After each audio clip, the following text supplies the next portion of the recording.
I'm going to show you how to take a knife that cuts like this and hand sharpen it so that it cuts like this.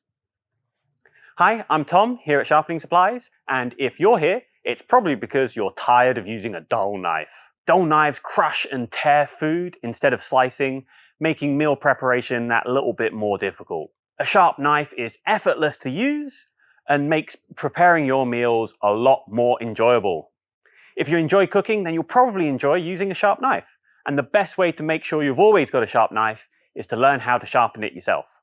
There are lots of different ways to sharpen a knife, but it all comes down to the same basics. We need to use an abrasive to remove metal from the sides of the edge to create a new sharp edge. Basically, we're rubbing the knife against something rough until it's sharp again. So this video is anyone who hasn't hand sharpened before but wants to learn. We'll include more advanced techniques in future videos, so subscribe to our channel. At Sharpening Supplies, we have a huge range of stones, available in a bunch of different materials and a wide range of grits. But to keep things simple, for this video, we're just going to be using one double-sided stone. This is the Sharpening Supplies extra large two-sided stone. This top side here is a coarse 220 grit, and the other side is a finer 1000 grit. This, along with a strop, is pretty much all you need to get a dull kitchen knife sharp enough for cooking again. These stones need to be saturated with water before we can use them. They're creatively called soaking stones. So once you've put them in water, leave them there until the bubbles disappear, and then they're good to go. With water stones, you'll also need a supply of water on hand to keep the surface wet, so I'll be using a spray bottle. I've also got a stone holder. This will stop the stone from slipping on the countertop. It also raises the stone up a little bit, which also makes it easier for my hand to grip the knife and move it back and forward. The most important part of sharpening a knife is holding it at a consistent angle.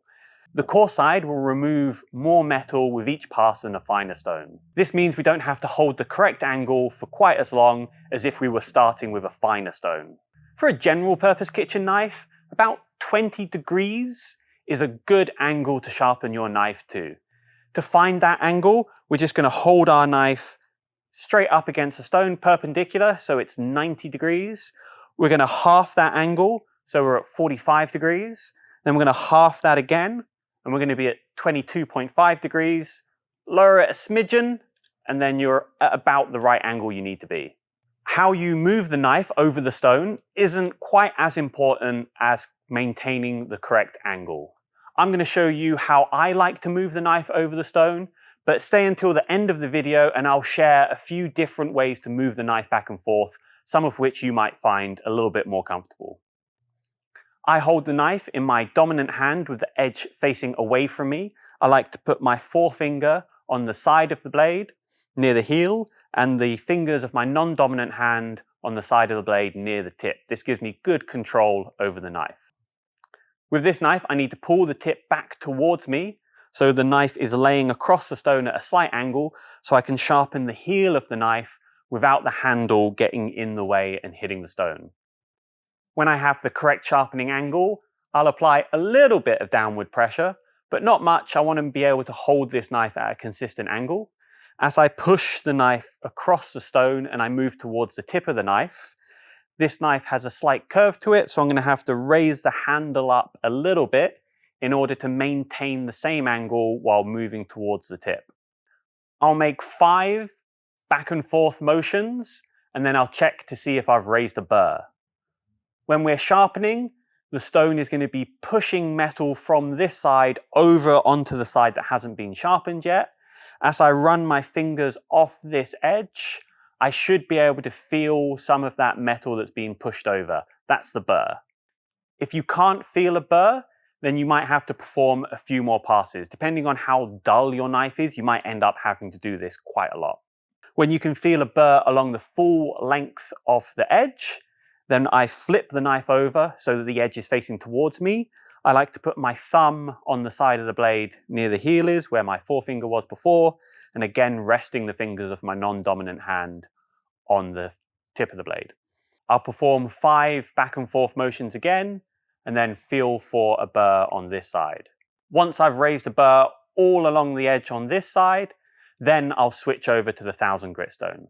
So long as you regularly check for a burr, you'll end up performing about the same number of passes on each side. So at this point, you don't need to worry about exactly counting how many passes you make on both sides.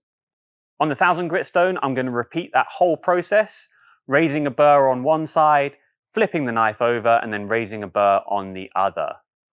Once I've raised a burr on both sides using the 1000 grit stone, I've created a new apex. I've got a new sharp edge, but there's still some of that burr on the edge that I need to remove. To get rid of any burr that's still attached, I'm going to make 10 alternating passes using a much lighter pressure than I was when I was initially sharpening. It's possible to completely deburr using just the stones, but I'm going to use a strop because it's a little bit easier. The suede side of this strop has some green honing compound on it. It adds a little bit of abrasiveness to the strop. I'm going to make sure that I'm pushing the knife away from me so that the edge is trailing. I don't want to push the edge into the strop as this will cut the leather and damage the strop.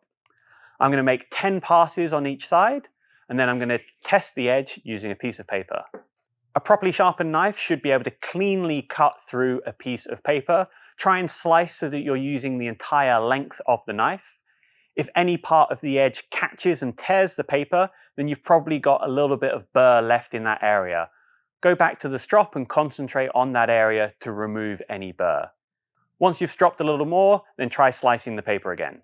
As you can see, getting a dull knife sharp again isn't difficult. You don't need perfect technique to improve a dull edge. You just need to try and maintain a consistent angle while you're sharpening. Don't worry about trying to move the knife quickly. You'll speed up with practice. Don't worry if you don't get it perfect on your first go. But if you're interested in learning about methods other than hand sharpening, then check out this video. Then click the link in the description to check out this article. Or you could watch this video which YouTube thinks you'll enjoy.